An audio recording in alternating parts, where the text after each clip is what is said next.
I play Kate Cooper. She's a veterinarian in Zookeeper. Sort of a guest veterinarian. She's coming in to put up an eagle enclosure, and along the way she's befriended Griffin, and that friendship ends up becoming an alliance in trying to help him get the girl of his dreams. I love animals. I think this has been probably the best part about working on this was with the animals.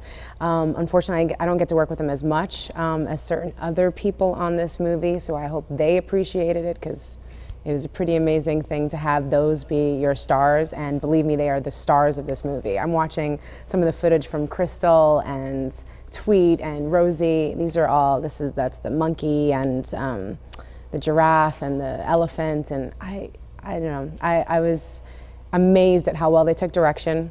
They were a lot less difficult than I would have imagined. You know, if you tell Rosie the elephant to step over 2 feet, she just kind of shuffles over. It's like, they all speak English very well. It was kind of remarkable, better than some of the humans on set, I have to say. Griffin is played by Kevin James. He is a zookeeper at Franklin Park Zoo. He's been there for many, many years. My character comes across him when she gets hired to put in an eagle enclosure, and they start becoming friends, specifically bonding very early on in the film when a lioness is brought in and needs to be rescued, and they partner together to help this beautiful animal. And it's, I think, a really special, really beautiful, very funny, very outrageous, and kind of crazy scene.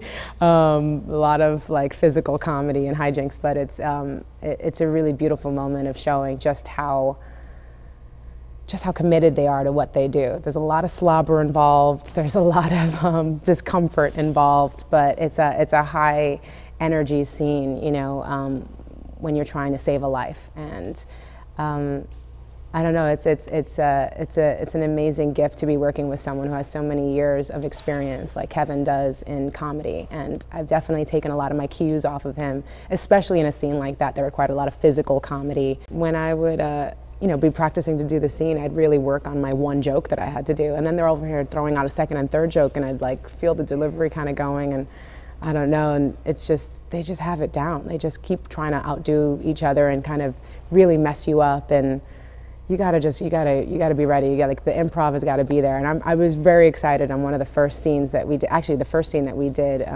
they were giving me second and third and fourth take jokes, and then I came up with one. One I came up with, he said, was really terrible, and you know, totally made me feel bad about it. And then the second one I came up with was really, really good, and everyone laughed, and it was like, oh, I feel so good. So I can see the rush. I can see how, you know, when I've talked to him about how he was doing stand-up first, that feeling that you get, and it's amazing to be able to do that in a film.